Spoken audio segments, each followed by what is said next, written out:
Bonjour à toutes et à tous, il est 15 heures. Bienvenue donc dans cette nouvelle édition. Voici les titres.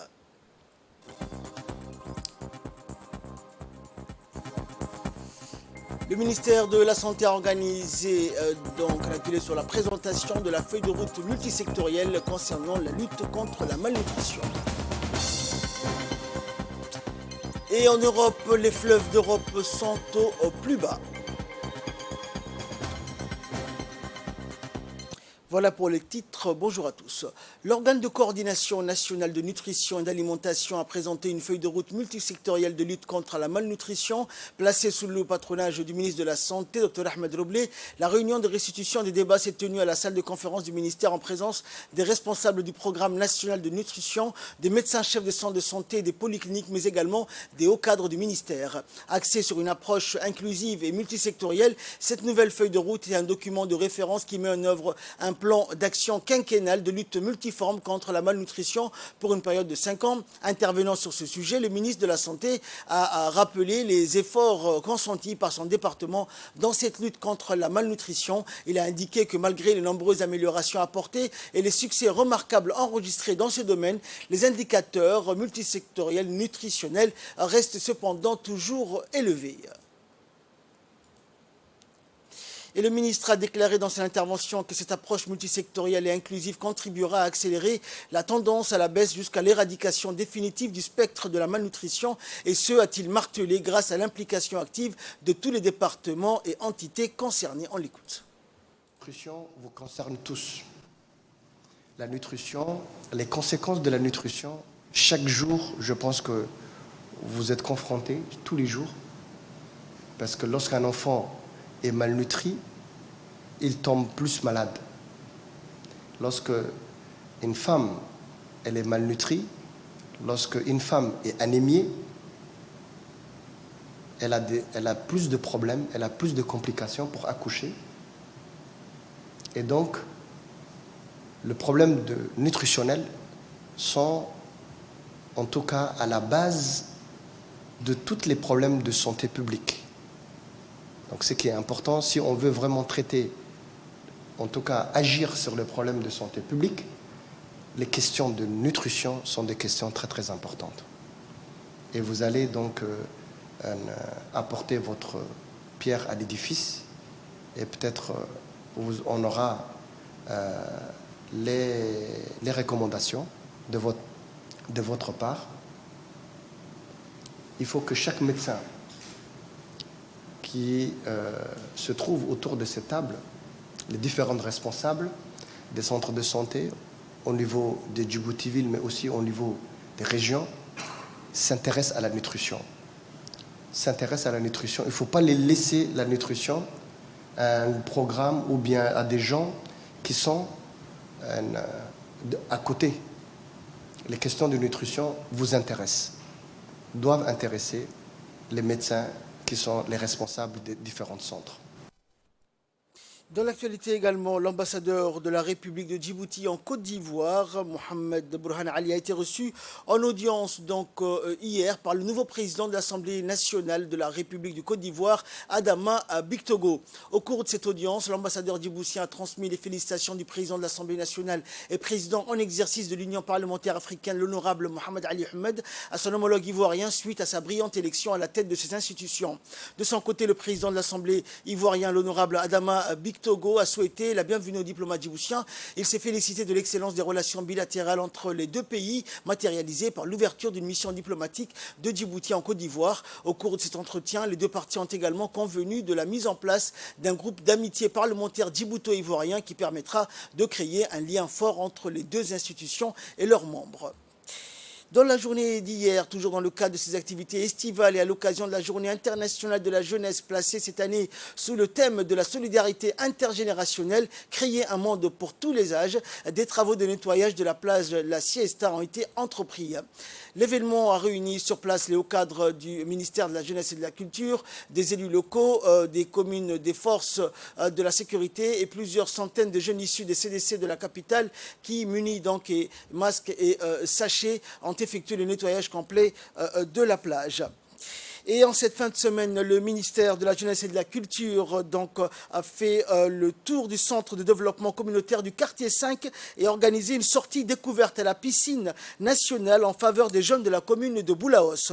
Notons que cette sortie découverte à la piscine nationale du CDC quartier 5, l'un des trios gagnants des compétitions Inter-CDC, durant le mois béni du Ramadan, intervient grâce au prix obtenu, lui permettant ce premier abonnement à la piscine nationale. Dès leur arrivée, les jeunes garçons munis de tenues vestimentaires appropriées se sont jetés sans tarder dans la piscine de natation, au plongeant succéder les nages libres, les brasses pour les uns et l'aquagym à l'aide de frites pour les autres. À les entendre, les jeunes tous genres confondus, ont trouvé que cette sortie aquatique leur a profité agréablement, affichant leur enthousiasme, toujours dans le cadre des activités estivales, des programmes similaires de loisirs, de divertissement et de découvertes se poursuivront jusqu'à la veille de la rentrée scolaire.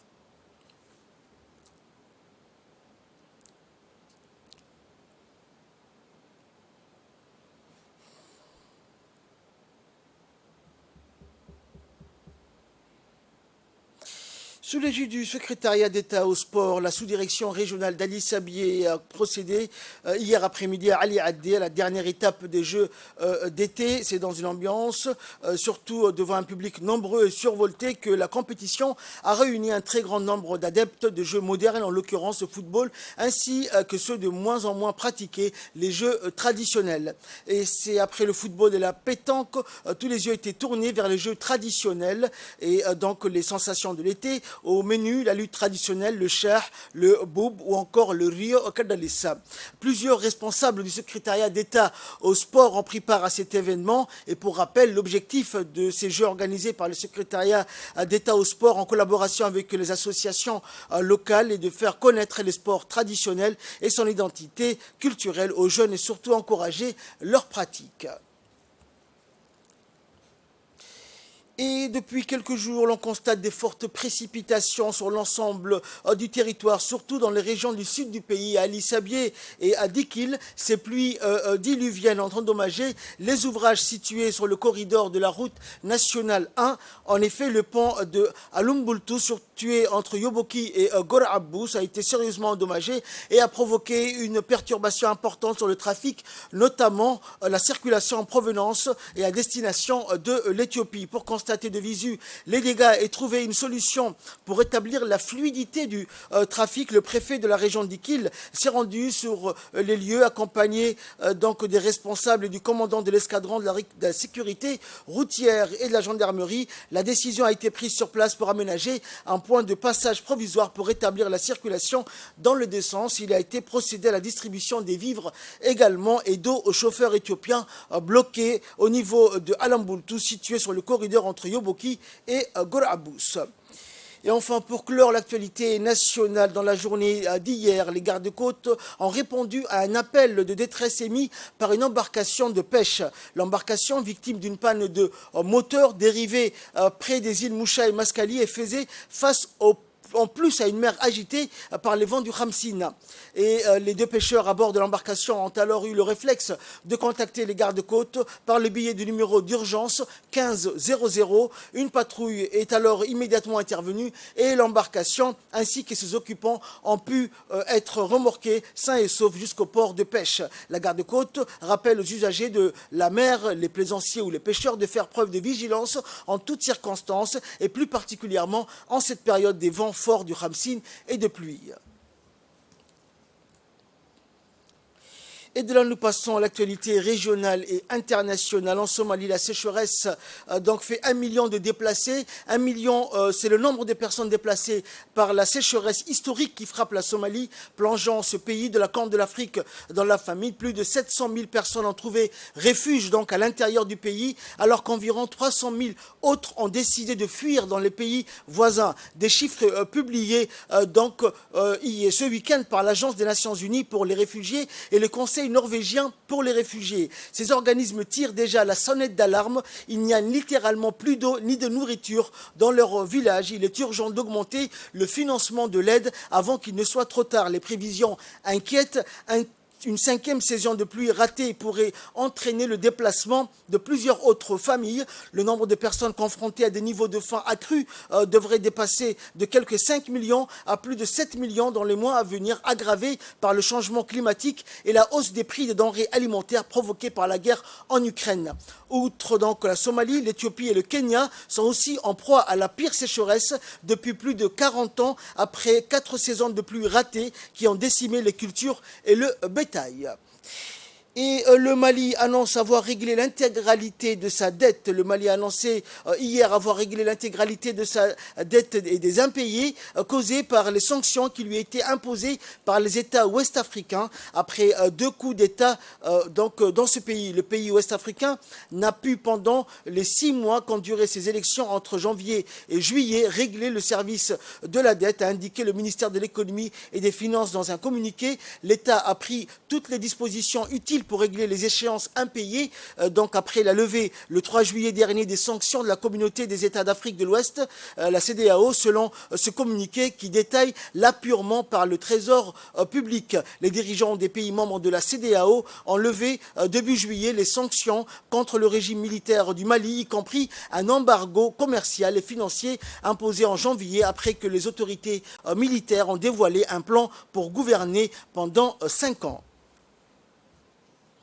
Et enfin, direction l'Europe, où la sécheresse sévit. Les fleuves d'Europe sautent en plus bas. Depuis plusieurs semaines déjà, le sud de l'Europe brûle et ses cours d'eau s'assèchent. Mais la vague de chaleur fait également effet dans tout le reste de l'Europe. L'Angleterre, par exemple, a déclaré un état de sécheresse dans une grande partie de son territoire. Depuis 5 mois, la pluie manque et les températures explosent. La source de la Tamise est complètement tarie sur plusieurs kilomètres.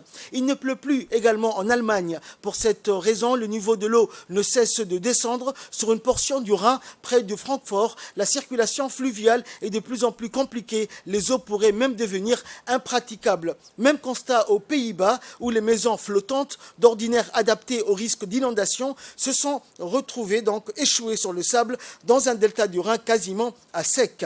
Le sud-ouest de l'Europe ne s'en sort pas mieux. Le niveau du Danube approche de son minimum historique. Il apporte son lot de risques pour l'agriculture et le trafic fluvial sur le deuxième plus long fleuve d'Europe. À la frontière entre le Roumanie et la Bulgarie, le Danube a tellement baissé que des dizaines d'îlots de sable ont émergé en plein milieu de son lit, et un obstacle de plus pour les bateaux qui circulent sur le fleuve. Et d'après l'Agence britannique de l'environnement, à cause du réchauffement climatique, le niveau de certaines rivières pourrait décroître de 50 à 80% pendant les mois d'été d'ici 2050. C'est la fin de ce journal. Merci à vous de l'avoir suivi. Excellent suite de programme sur Télé Djibouti.